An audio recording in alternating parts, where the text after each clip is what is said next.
our final Clostridial species is Clostridium botulinum. This is the causative agent of botulism. This is also a fastidious organism, just like Clostridium tetani, so a little bit more difficult to grow in culture. It is spore-forming, and it is anaerobic. Clostridium botulinum produces 7 different toxins, A through G. At least 4 of them we know are associated with disease. Toxin A, B, E, and F. And while they all might have different designations, they all have pretty much the same function. And we'll talk about that function, and we'll compare it to the mechanism of action of tetanus toxin in just a little bit. There are a number of different manifestations of Clostridium botulinum infection. Foodborne botulism would result most often from the ingestion of spores that germinate in the intestines, blurred vision, dry mouth, constipation, abdominal pain, and that can progress to full body symptoms, but it would start in the GI tract. Infant botulism is in infants.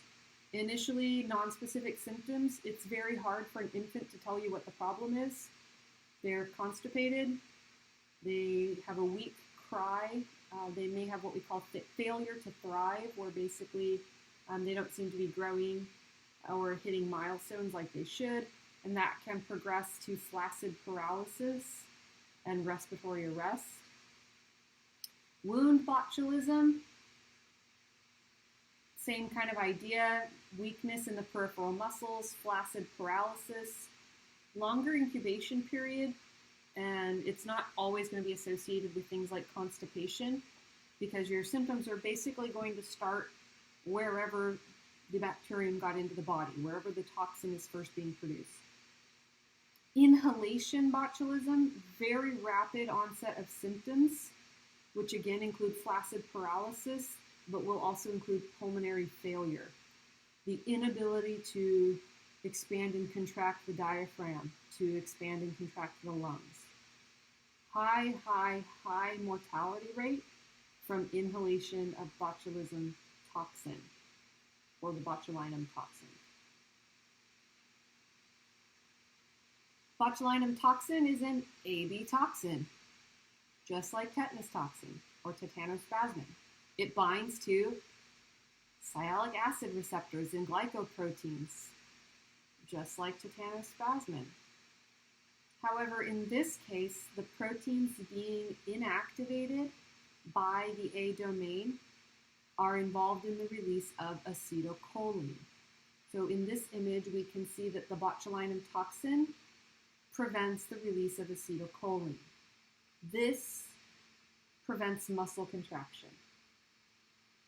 The tetanospasmin prevents the release of an inhibitory neurotransmitter, which leads to continued stimulation. Botulinum toxin blocks the release of the excitatory neurotransmitter, acetylcholine, preventing muscle stimulation. This leads to a flaccid paralysis, an inability to contract the muscles. While Clostridium botulinum is fairly common in the soil, it is a very rare cause of infection. Foodborne botulism is probably one of the more common manifestations of disease, and it's most often associated with home canning. What happens in canning is that you remove oxygen so that you don't have spoilage of the food. It's a preservation method for food.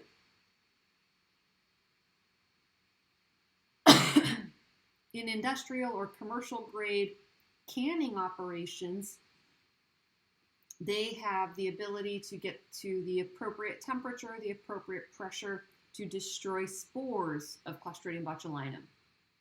In home canning, most people don't have access to the appropriate temperature and pressure to kill spores.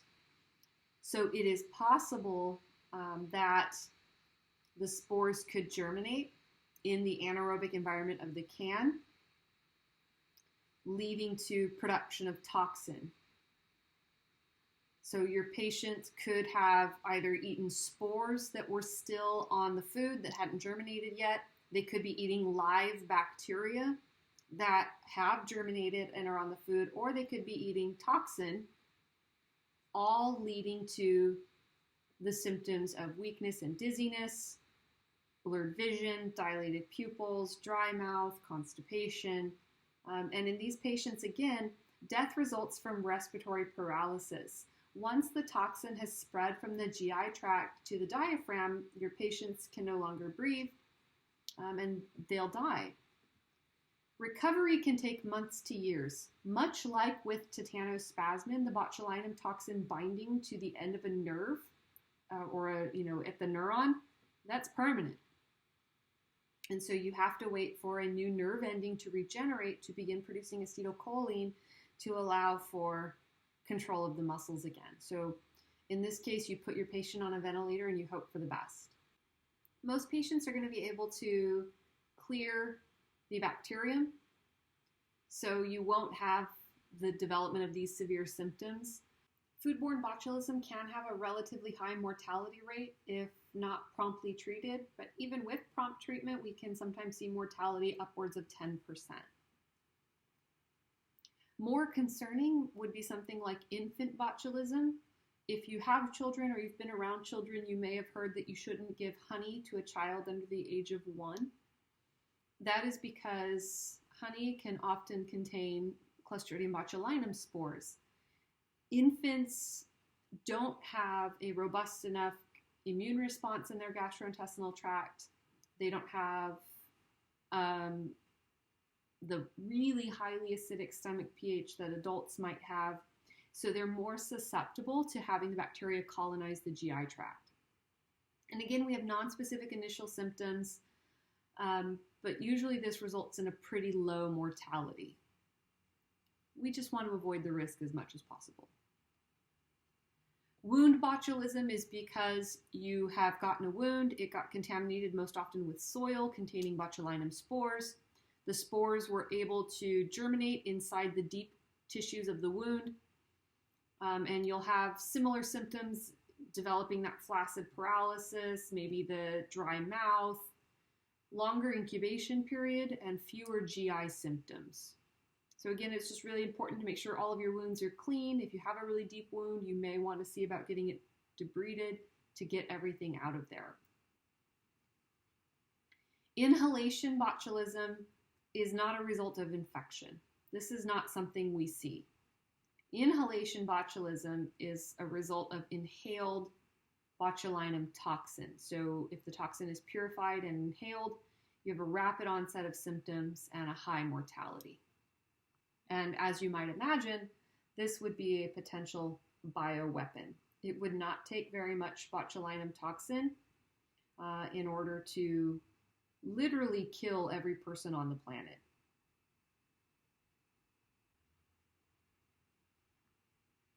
So again, really the only way that you would ever get inhalation botulism is through perhaps an industrial accident or through the intentional release of purified botulinum toxin. So this is not something that most of us would have to worry about. The activity of the toxin will confirm the diagnosis, that flaccid paralysis. The organism can be isolated from infants' feces or serum, or it could be isolated from a patient's wound. When, let's say you're taking a fecal sample, for example, and you suspect that even an adult, right, an infant or an adult who may have a gastrointestinal or foodborne botulinum infection, you would heat the sample to kill the non-spore formers. Because remember, feces are going to be full of bacteria, but most of them are not going to form spores. So you could do that and then isolate the Clostridium botulinum.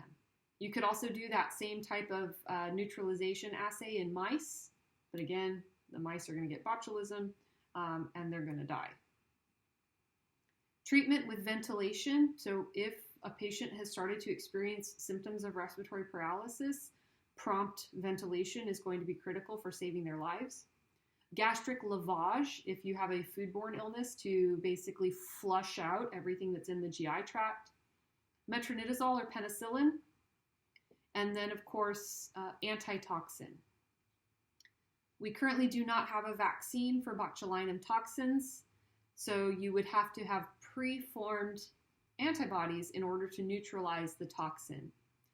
These most often come from large mammals, like a horse. So as weird as it sounds, if you have a patient who has botulism, you also want to ask them about any sort of animal allergies they may have, because if you have a patient with a horse allergy and you give them horse antibodies, you may cause a significant problem in your patient.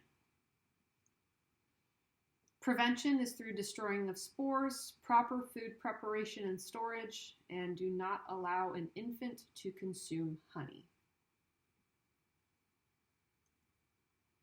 This was from Sacramento a few years ago now. You can see that. 1 dead and 9 hospitalized with botulism after eating nacho cheese sauce. I'm willing to bet that most of us are guilty of this. You go to the gas station and you're on a road trip, you're hanging out with your friends, it's late at night, whatever, and they got that nacho cheese machine, right? You get the chips, you put the cheese on. Yeah, so the cheese has botulism, so yeah, I don't eat those nachos anymore. But that was a case out of Sacramento a few years ago. Because we do have such appropriate food preparation in the U.S., we don't often see that here.